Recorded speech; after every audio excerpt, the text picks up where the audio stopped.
Next example बघा. Period of oscillation of a simple pendulum increases by 20% when length of a pendulum is increased by 44 centimetre. म्हणजे पेंड्युलमची length जर 44 सेंटीमीटरनं वाढवली तर त्याचा जो पिरियड ऑफ ऑसिलेशन आहे तो कितीने वाढतोय? 20% वाढतोय. तर त्याची इनिशियल लेंथ फाइंड आउट करा, शिवाय त्याचा इनिशियल पिरियड पण फाइंड आउट करा. जी ची व्हॅल्यू सांगितलेली आहे 9.8 मीटर पर सेकंड स्क्वेअर. सगळं कलेक्ट करूया गिव्हन डाटामध्ये.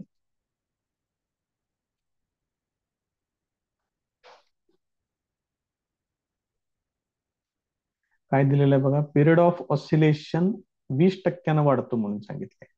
म्हणजे फायनल पिरियड हा इनिशियल पिरियडचा 20% न वाढवायचा आहे.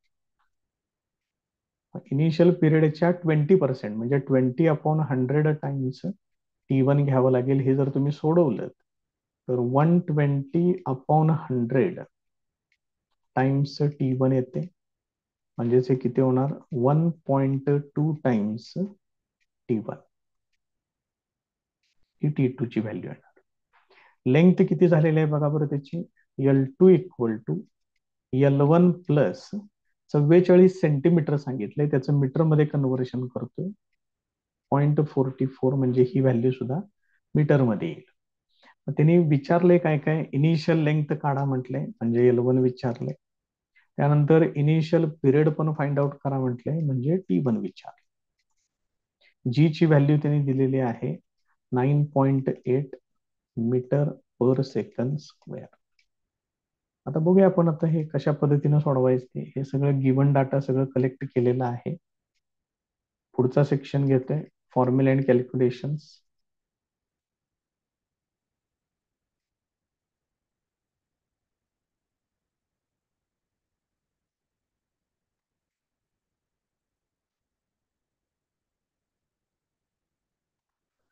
सिंपल पेंड्युलम साठी टाइम पिरियडचा जो फॉर्म्युला आहे तो असा आहे. हे असेल. मग याच्यामध्ये टी आणि एल हे डायरेक्टली प्रोपोर्शनल आहेत. फक्त रूट मध्ये एल आहे. मग याच्यावरून जर मी हे T2/T1 असं जर लिहिलं तर मग मी इथं डायरेक्ट L2/L1 हे असं घेऊ शकतो.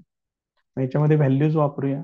T2 सांगितलेलं आहे 1.2 T1 divided by T1. This is equal to root मध्ये L2 किती आहे? L1 plus 0.44 divided by L1 येणार. इथलं T1 हे कॅन्सल होईल. आता दोन्ही बाजूचा स्क्वेअर करून घेतोय. Squaring both side. Squaring both side केले. इथं 1.2 आहे, त्याचा स्क्वेअर येतो 1.44. 12चा वर्ग 144 आहे. त्यामुळे 1.2 साठी तुम्हाला हे असं लिहावं लागेल 1.44. इकडलं स्क्वेअर रूट निघून जाईल.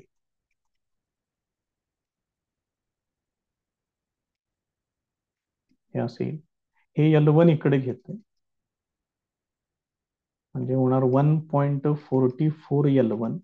दिस is equal to L1 plus 0.44. ते L1 इकडे आणून वजा करा. 1.44 मायनस 1 होणार, म्हणजे हे येणार 0.44 L1. This is equal to 0.44. त्याच्यावरून L1 इक्वल टू 0.44 ने इकडे डिव्हाइड करा, येणार 1 मीटर. ही त्याची इनिशियल लेंथ झाली. म्हणजे तुम्हाला इथं एक व्हॅल्यू त्याच्यातली मिळालेली आहे. आता त्यांनी विचारलेलं आहे इनिशियल टाइम पिरियड. फॉर्म्युला वापरूया टाइम पिरियडचा आता पूर्ण. नाव T equal to 2 pi into square root of L/G. म्हणजेच हे काय होणार? इथं T1 लिहा, इथं L1 लिहा. L1 लेंथ आहे 1 मीटर.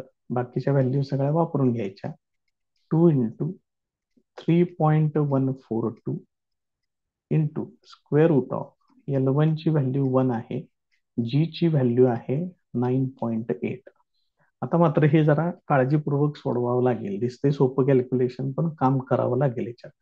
सगळ्यात पहिलं काम म्हणजे ह्या 9.8चा रेसिप्रोकल बघावं लागेल. रेसिप्रोकल मध्ये येऊया पहिल्यांदा आपण.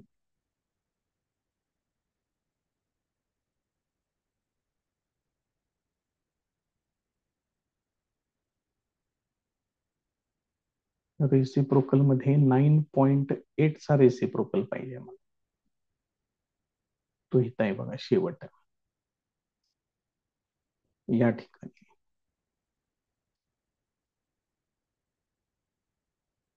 तर 9.8 आहे आणि ते येते 0.1020 येते. 0.1020.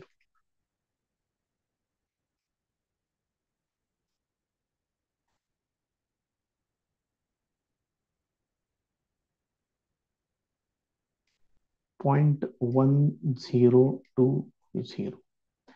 आता हे सुद्धा एवढं सहजासहजी सुटणार नाहीये. स्क्वेअर रूट बघायचं आहे, पण ते सुद्धा तुम्हाला व्यवस्थित बघावं लागेल, कारण डायरेक्ट जर तुम्ही आहे असं जर घ्यायला गेलात तर स्क्वेअर रूट मध्ये तुम्हाला हे सापडणार नाहीये.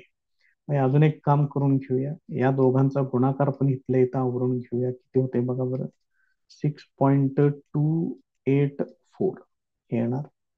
आता याला काय करायचं बघा, याला आपल्याला असं लिहावं लागेल, 10.20 इंटू 10⁻⁻2 असं त्याला लिहावं लागेल. मग तुम्ही याचं स्क्वेअर रूट बघू शकताय.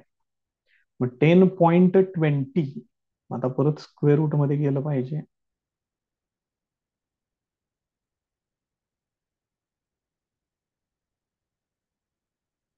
स्क्वेअर रूट मध्ये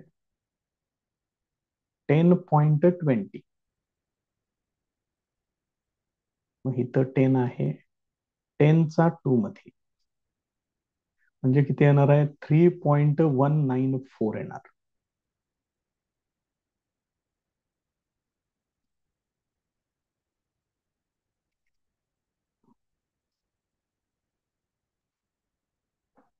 .194 आणि 10⁻²2 च स्क्वेअर रूट येणार 10⁻⁻1. आता या दोघांचे लॉग बघायचे, त्यांची बेरीज करायची, मग अँटीलॉग.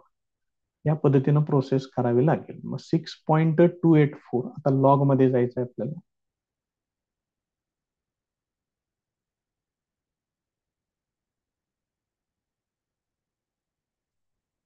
काय परत एकदा बघूया. 6.284 म्हणजे 62चा 8 मध्ये 4चा मेन डिफरन्स.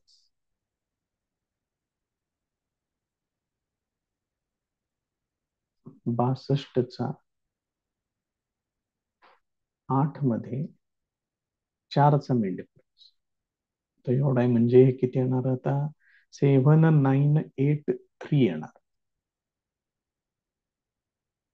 एक मिनिट, हे क्लिअर करतोय. 7983, नाहीतर ते तिकडं दिसेल परत. इथे येणार 0.7983.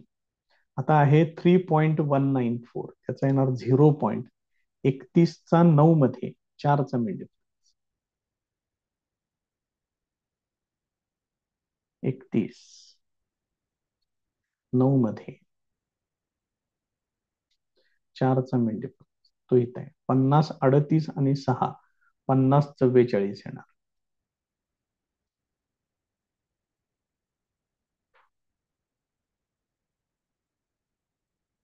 हे असेल, यांची बेरीज करायची.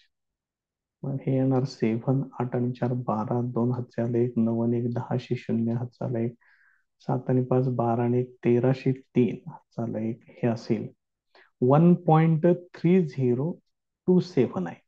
मग 0.30चा 2 मध्ये 7चा मेन डिफरन्स अँटीलॉग 0.30.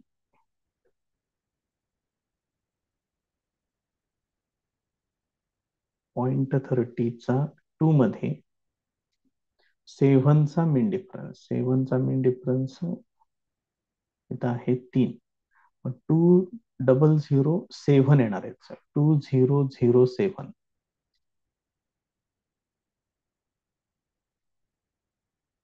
2.007. इथं किती आहे? 1 म्हणजे लिहायचं 10⁻1. इथं 10⁻−1 इथले एक शिल्लक आहे, त्यामुळे हे दोन्ही पण निघून जातील. फायनल आन्सर याच येणार 2.007 सेकंद. हा झाला त्याचा इनिशियल टाइम पिरियड. त्यामुळे इनिशियल टाइम पिरियड पण तयार झालेली आहे. इनिशियल लेंथ पण आपण फाइंड आउट केलेला आहे. इम्पॉर्टंट टाईप आहे एक्झाम्पलचा हा, त्यामुळे हे व्यवस्थित करून ठेवा. नेक्स्ट प्रॉब्लेम बघा. When the length of a simple pendulum is decreased by 20 centimetre, length 20 सेंटीमीटरनं कमी केले, पिरियड चेंजेस बाय 10% म्हटलंय. मग पिरियड मधला चेंज सांगितलाय. ओरिजिनल लेंथ विचारलेली आहे. Find the original length of the pendulum. आता इथं काय काय दिलंय ते पहिल्यांदा मांडून घेऊया.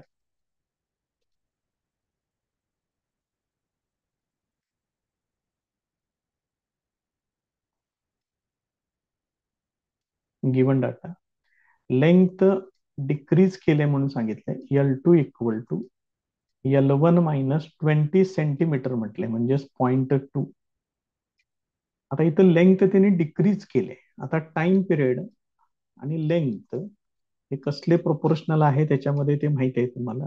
दे आर डायरेक्टली प्रोपोर्शनल आणि स्क्वेअर रूट मध्ये एल आहे. त्यामुळे जर लेंथ डिक्रीज केली तर टाइम पिरियड सुद्धा डिक्रीजच होणार. हे पक्क लक्षात ठेवा. हे आपण ओळखायचं आहे.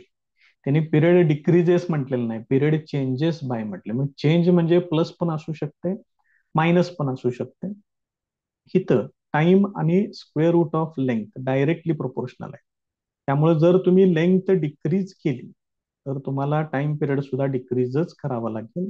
त्यामुळे T2 इक्वल टू किती घ्यावं लागेल? T1 मायनस 10%, म्हणजे 10/100 टाइम्स T1 असं घ्यावं लागेल. हे जर सोडवलं तुम्ही 100 मायनस 10 म्हणजे हे येते 90/100 टाइम्स T1, म्हणजेच येते 0.9 टाइम्स T1. आणि त्यांनी फक्त ओरिजिनल लेंथ विचारलेली आहे. बघूया कसं कसं काय काय होते याच्यामध्ये. आता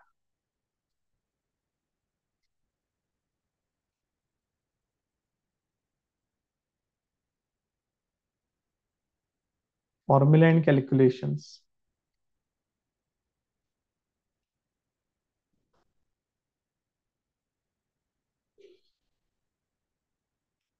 फॉर्म्युला आपला basic T equal to 2 pi into square root of L upon G, म्हणजेच टी आणि square root of L directly proportional आहेत.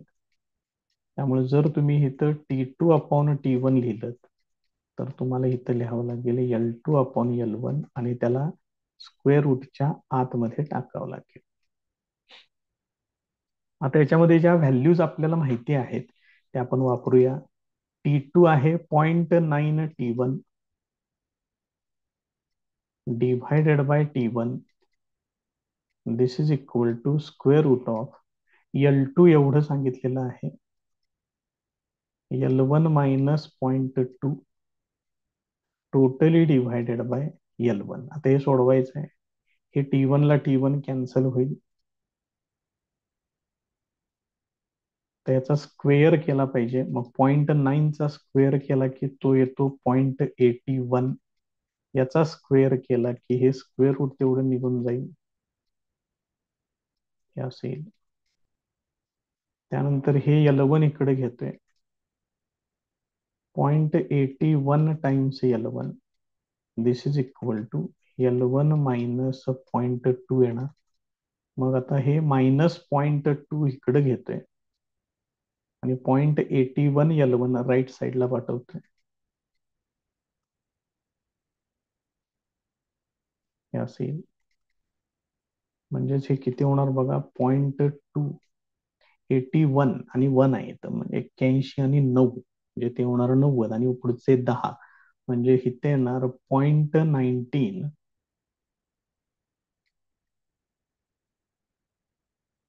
L1 हे एवढे येणार. मग याच्यावरून आपल्याला आता L1 फाइंड आउट करावं लागेल. therefore L1 equal to 0.2 divided by 0.19 म्हणजेच हे येणार 2/1.9 येणार.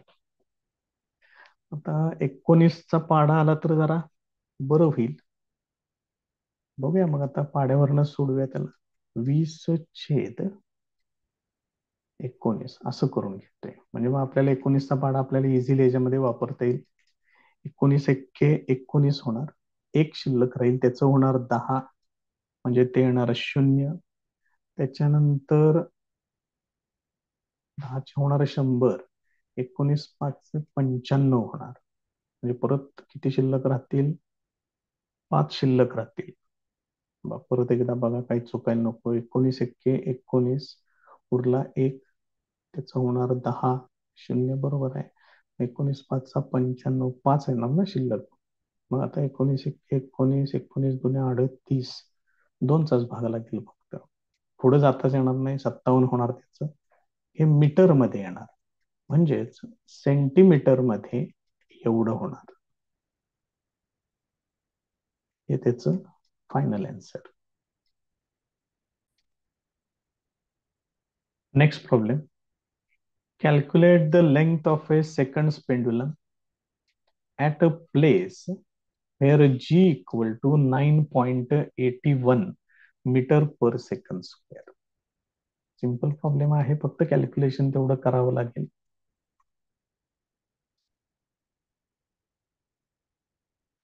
गिवन डाटा, लेंथ विचारलेली आहे, जी ची व्हॅल्यू दिलेली आहे.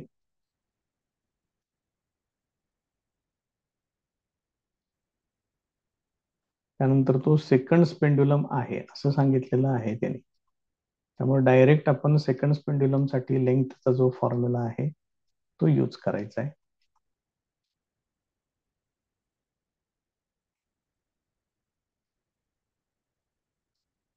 फॉर सेकंड पेंडुलम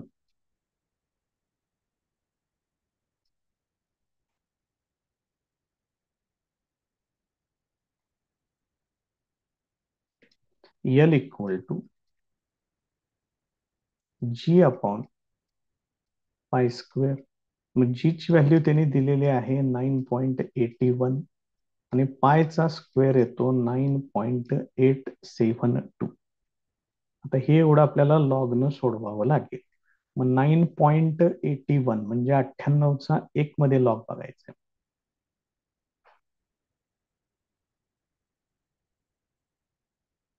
इथं 98 आहे. 98चा 1 मध्ये येतो 9917. 9917 0. त्यानंतर 9872 म्हणजे 98चा 7 मध्ये 2चा मेन डिफरन्स पाहिजे. आता 98चा 7 मध्ये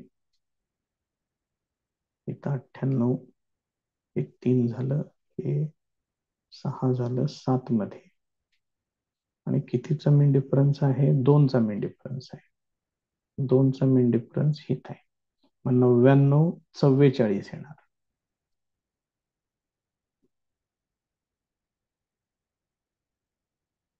मग 9944 यांची वजाबाकी करायची.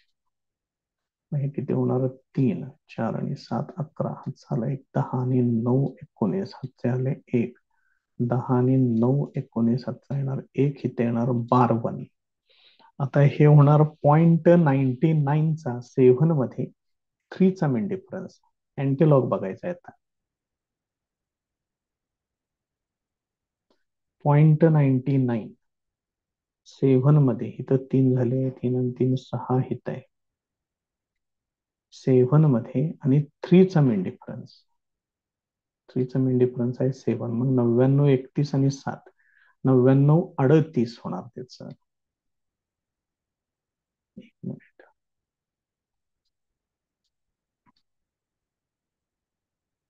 मग 9938 म्हणजे 9.938 इंटू 10 इथं आहे बार वन म्हणजे -1 येणार. म्हणजेच हे किती होणार? 0.9938 मीटर मध्ये येणार ही लेंथ. हेच त्याची लेंथ ऑफ सेकंड पेंडुलमची ही फायनल व्हॅल्यू येणार. नेक्स्ट एक्झाम्पल बघा. A clock regulated by a second pendulum keeps correct time सांगितले. याचा अर्थ सेकंड पेंडुलमचा टाइम पिरियड किती असतो? 2 सेकंद. म्हणजे एक ऑसिलेशन झालं की ते बरोबर किती टाइम दाखवत होतं? 2 सेकंद एवढा टाइम दाखवत होतं. आणि प्रत्यक्षातले सुद्धा बरोबर 2 सेकंदच त्याच्यामध्ये मेजर व्हायचे. त्यावेळी ते घड्याळ अगदी व्यवस्थितपणे काम करत होतं. पुढं काय झाले बघा. During summer the length of the pendulum increases to 1.01 metre. नंतर त्या पेंड्युलमची लेंथ वाढलेली आहे आणि 1.01 मीटर झाली. तर आता पुढे त्याने असं विचारलंय, how much will the clock gain or lose in 1 day. एका दिवसामध्ये ते घड्याळ किती टाइम गेन करेल किंवा लूज करेल असं त्यांनी विचारले. मग ते गेन करते का लूज करते ते आपण नंतर बघू. जी ची व्हॅल्यू त्यांनी दिलेली आहे. काय काय दिलेलं आहे ते सगळं व्यवस्थितपणे आपण इथं मांडून घेऊया. पहिल्यांदा गिवन डाटा.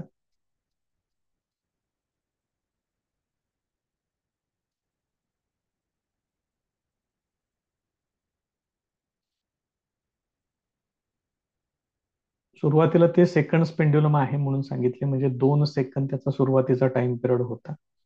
लेंथ नवीन त्याची वाढलेली आहे, इन्क्रीजेस टू 1.01 मीटर. म्हणजे त्याचा इनिशियल टाइम पिरियड होता 2 सेकंद. नंतर त्याची लेंथ काय झाली? त्यावेळेची लेंथ मी कन्सिडर करतो L1 जे काय असेल ते. आता नवीन लेंथ L2 इक्वल टू ती आहे 1.01 मीटर. आताचा नवीन टाइम पिरियड पहिल्यांदा काढला पाहिजे, किती येतोय ते.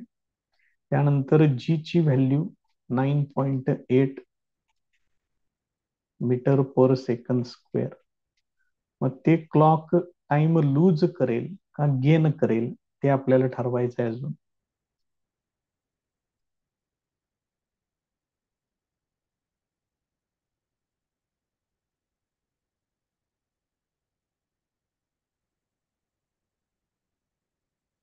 पुढचा सेक्शन त्याचा फॉर्म्युला अँड कॅल्क्युलेशन्स. मग सगळ्यात पहिल्यांदा त्याचा नवीन टाइम पिरियड फाइंड आउट करूया. T2 equal to 2 pi into square root of L2 upon G 2 into 3.142 into square root of 1.01 ही लेंथ घेतली आणि जी ची व्हॅल्यू आहे 9.8. पहिल्यांदा हे स्क्वेअर रूट मधलं सोडवून घ्यायचं, त्याच्यानंतर मग हे बाहेर काय ते बघू. 1.01 10 चा 1 मध्ये, 10 चा 1 मध्ये आहे तर 10 इथं 1 0043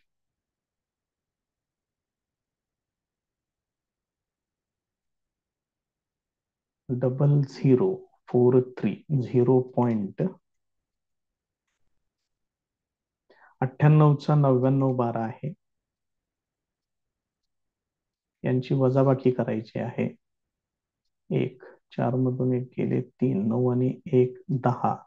हातचा आला 1, इकडं पण 1 हातचा येणार, हे होणार बार 1 पॉइंट होणार. मग बार 1.0131 ह्याचा आता परत अँटीलॉग बघून आपल्याला स्क्वेअर रूटच्या आत परत एकदा जावं लागेल. ह्याचा अँटीलॉग बघा बरं काय येतोय. 0.01चा 3 मध्ये 1चा मेन डिफरन्स.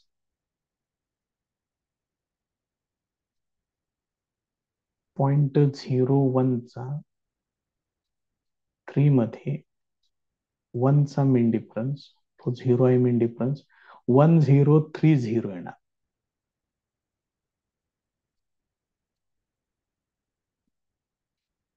1030. आणि हे जे आहे पुढं ते लिहितोय पुढं 10⁻⁻1. म्हणजे इथे किती होणार बघा, या दोघांचा प्रोडक्ट येणार 6.284. हा या दोघांचा प्रोडक्ट झाला. इंटू स्क्वेअर रूट, ही व्हॅल्यू लिहायची आहे तिथं 1.030 इंटू 10⁻⁻1. आता परत इथं आहे असं स्क्वेअर रूट बघता येणार नाही. स्क्वेअर रूट बघण्यासाठी 10 ची पॉवर पहिल्यांदा इव्हन पॉवर करून घ्यायची आहे. मग मी याला असं मांडतोय 10.30 इंटू 10⁻⁻2 असं लिहितोय. आता तुम्ही त्याचं स्क्वेअर रूट बघू शकताय. त्याच्यासाठी आता आपल्याला परत एकदा स्क्वेअर रूटच्या पेजवरती जावं लागेल. 10⁻³ मध्ये स्क्वेअर रूट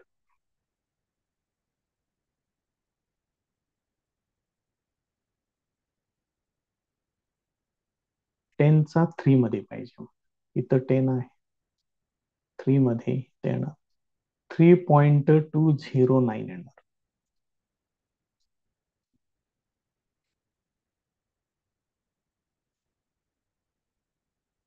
3.209 इंटू 10⁻⁻1 हे असं येणार.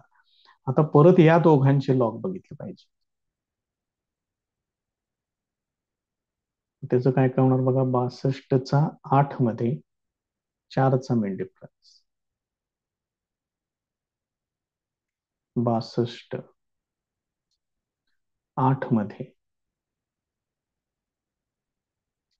4चा मेन डिफरन्स म्हणजे येणार 7983.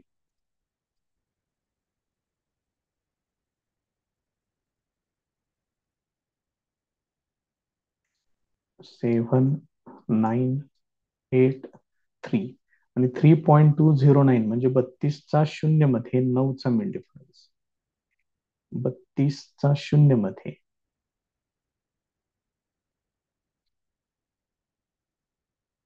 32 0 9चा मेन डिफरन्स. बघा परत एकदा, 30 संख्या आहे का, बरोबर. 32चा 0 मध्ये आहे 5051. 9चा मेन डिफरन्स आहे 12. 5051 आणि 2 5053 आणि 10 5063 येते.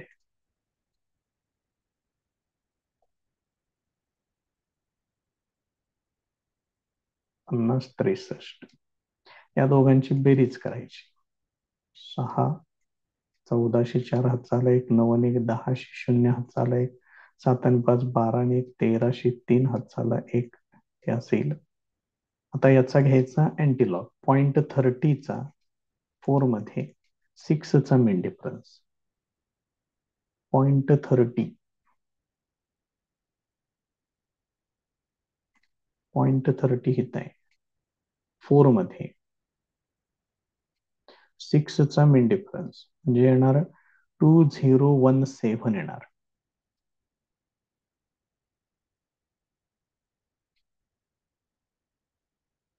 2.017 इंटू इथे किती आहे 10⁻1. पुढं आहे 10⁻⁻1. हे कॅन्सल होईल म्हणजे हे किती येणार 2.017 सेकंद. आता इथं जरा काळजीपूर्वक लक्षात घ्या की त्या सिंपल पेंड्युलमला जो आधी सेकंड्स पेंड्युलम होता, बघा आता काय सांगतोय ते. इनिशियली तो सेकंड्स पेंड्युलम होता. त्याचा इनिशियल टाइम पिरियड होता 2 सेकंद. हा इनिशियल टाइम पिरियड आहे. आणि त्यावेळेला ते घड्याळ अगदी व्यवस्थितपणे करेक्ट टाइम दाखवत होतं. वर्किंग त्याचं प्रॉपर होतं, म्हणजे 2 सेकंदाला ते 2 सेकंदच दाखवत होतं. आता याचा नवीन टाइम पिरियड आहे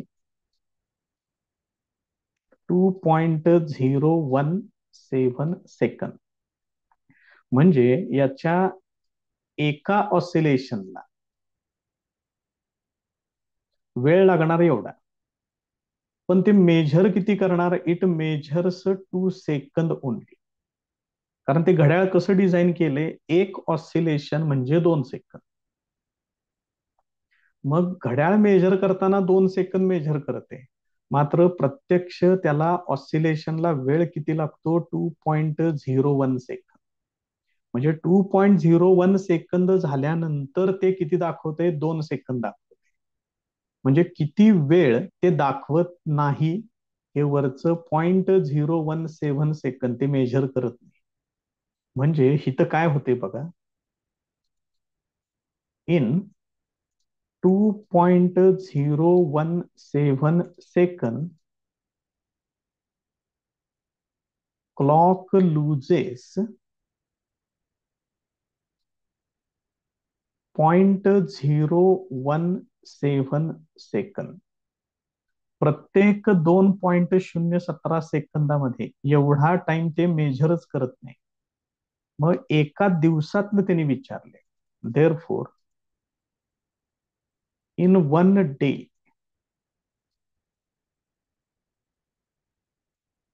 clock loses how much time. हा प्रॉब्लेम आहे त्यांनी विचारलेला. बघा कळतंय का? मग आपल्याला परत इथं काय करावं लागेल? एका दिवसाचे सेकंद करावे लागतील तुम्हाला, आणि मग हे तुम्हाला सोडवावं लागेल. मग 1 डे म्हणजेच किती होणार बघा बरं. 1 डे होणार 24 आवर्स होणार. एका तासाचे सेकंद असतात 3600, म्हणजे हे एवढे सेकंद होणार. मग जर 2.017 मध्ये लूज कितीचं आहे, किती टाइम लूज करते ते? 0.17 सेकंद. तर 24 × 3600 सेकंद, म्हणजे एका दिवसाचे हे सेकंद केले, तर त्याच्यामध्ये किती सेकंद ते लूज करेल हे सोडवायचं फक्त. मग हे कसं येणार? 2.017 त्याला डिव्हायडेड बाय एवढे येणार. दिस इज इक्वल टू, याला डिव्हायडेड बाय एक्स येणार. आणि आता हे सोडवायचं. आता हे सोडवायचं बघा कशा पद्धतीने. एक्सला इकडे घेतोय, मग एक्स इक्वल टू हे सगळं इकडं अंशामध्ये जाईल मल्टिप्लिकेशन मध्ये. बघा बाकी सगळं आवरून घ्यायचं पटापट. त्या गोष्टी आता सांगायला लागू नयेत, जमलंच पाहिजे आपल्याला. डिव्हायडेड बाय मध्ये 2.017. आता हे परत लॉग टेबलनं सोडवावं लागेल. मग 0.017 म्हणजे हे येणार 12.17 मध्ये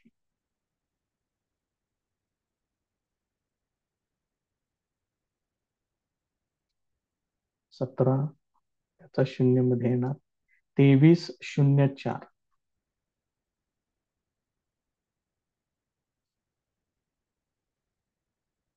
23, थांबा, बार वन नाही, बार टू घ्यावं लागेल. थांबा पहिल्यांदा हे मांडतो इथं, कारण पॉइंट नंतर एक डेसिमल पॉइंट आहे, त्यामुळे बार टू येणार. बघा इथं चुकलं असतं बघा. 24चा 1 पॉइंट 24चा किती आहे बघा लॉग? 38 काहीतरी असावा. आहे बघा 3802 24चा लॉग.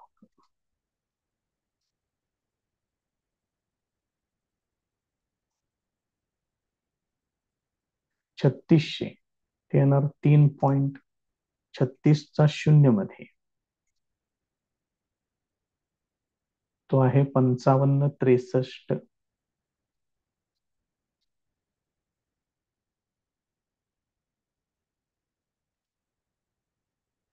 असेल.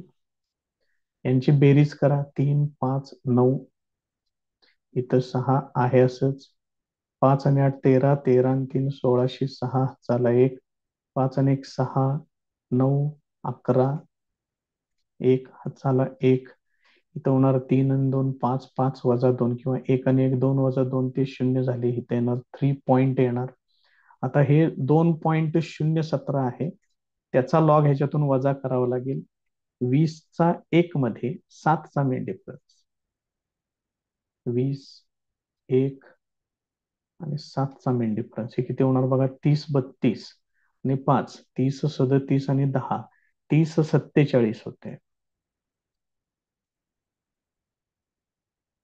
30 47 यांची वजाबाकी करायची. 2 येणार, इथं 2 येणार, इथं 6 येणार, 3 आणि 8 11, इथं येणार 2.86 मग अँटीलॉग 0.86चा 2 मध्ये 2चा मेन डिफरन्स 0.86, 2 मध्ये 2चा मेन डिफरन्स इथं 0.86 आहे, 2 मध्ये 2चा मेन डिफरन्स आहे 3. मग हे किती होणार, 72 78 आणि 3, 72 81 होणार. 7281, 7.281 इंटू, इथं 2 आहे म्हणजे 10⁻²2 येणार. There four x equal to 728.1 एवढं ते क्लॉक लूज करणार आहे इन ए डे. एवढा टाइम ते क्लॉक मेजर करू शकणार नाही, एवढे सेकंद.